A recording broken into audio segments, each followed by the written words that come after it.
Good day. This is News Compact reaching you from Rulers World Television, Ibadan. Now let's look at the headlines. Makinde versus Wike. Ego, PDP crisis, and the relief fund stop. Super Eagles book round of 16 tickets. Relief questions and real test ahead. Now let's look at the analysis together. Your state governor Makinde is once again trending nationally, and this time it is not for policy announcements, it's infrastructure projects or achievements in governance.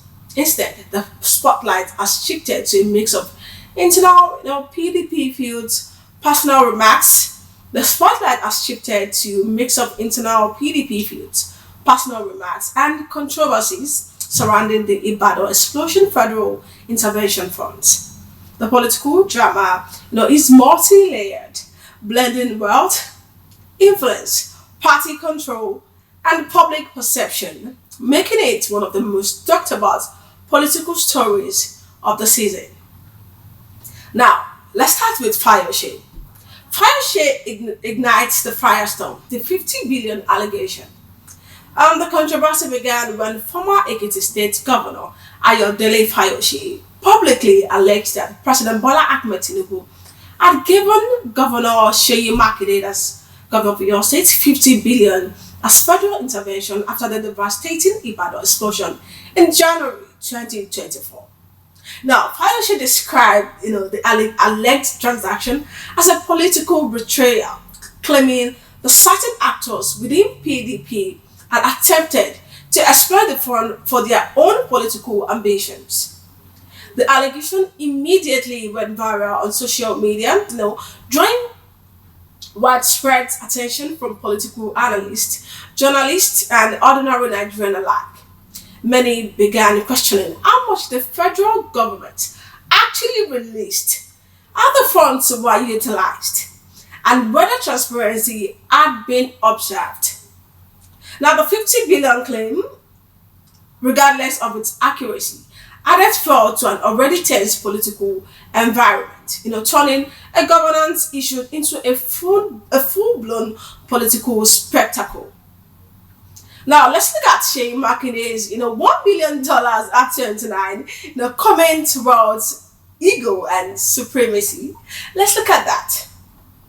Adding another layer to the political drama, Governor Makinde, in the recent media interaction, he reflected on his early private sector sources. He stated that around 1997 to 1998, when he was 29, his company had secured a mobile contract that earned him $1 million. Now, Makinde then drew a contrast with River State Governor Wike, then the past governor of River State, noting that Wike at the same age had just left law school and would later move into local government politics. While such remarks, are common in Nigerian political, circles, where political often highlights achievements, the comment was widely interpreted as a personal dominant statement. Now, observers say it's communicate a subtle, yet powerful message. That saying, I was already successful while you were still small. In a political environment as competitive as Nigerians, even similarly, close comparisons can escalate into a full-blown public clashes. People are even comparing that, okay, when it comes to age, Governor Makinde and Wike, the only difference in their age is just 3 months. And now, it came out and said when it was, making money, he was still little, that was what he actually, meant with that statement. And, what's it called? Especially when party interests and personal reputations are intertwined. Now, let's move to Wike's responses.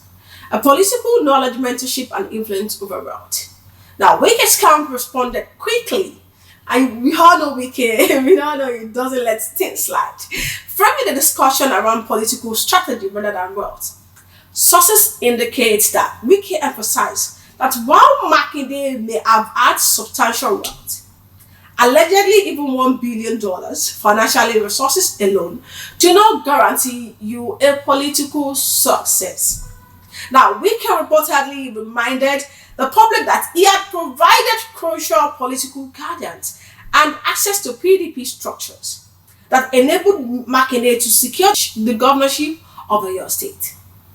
Now, the story goes that when Makinde first sought to enter active politics, he approached key PDP leaders, including Wike, yes, for support.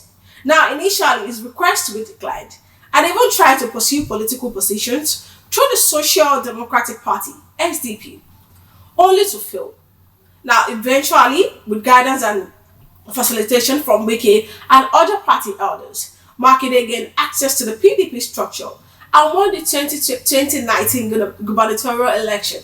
Now, adding to this narrative is Honorable Molikat Akonde Adeola, a senior PDP figure who is widely reported to have been instrumental in introducing Makinde to Wike and other party leaders when he was laying the groundwork for his governorship campaign. Now, this detail underscores Wike's argument that political knowledge, mentorship, and strategic party alignment are far more decisive than personal wealth. In other words, money can open doors, but it is experience and guidance that can help one walk through them successfully. Alright, so now let's move on to the old PDP for Tinubu allegation. Alright, so Makinde also claimed in the same media engagement that Wike had told President Tinubu he would order the PDP ahead of the 2027 election, and Wike has flatly denied the allegation, calling it politically motivated and untrue. This claim, true or not, has intensified perceptions of instability within the PDP.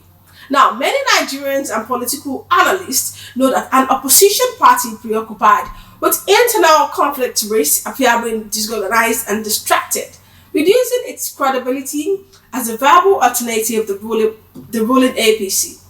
The old PDP allegation therefore fits into a broader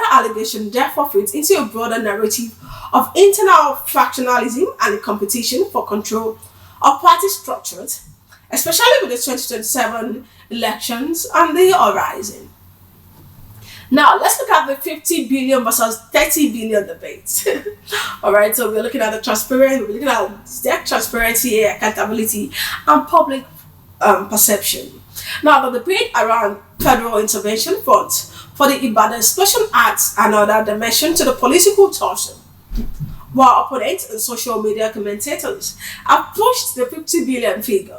The Oyo State government, through Makinde's media team, maintains that the actual federal support was 30 billion.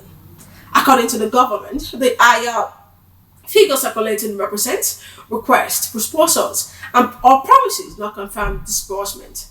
Regardless of whether the amount is 30 billion or 50 billion, the controversy has become a political weapon.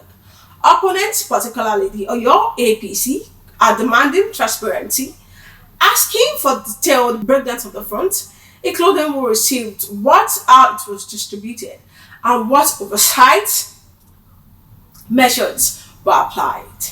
In Nigerian politics, money controversies often eat public trust faster than verbal disputes or political explanations, and this case is no exception.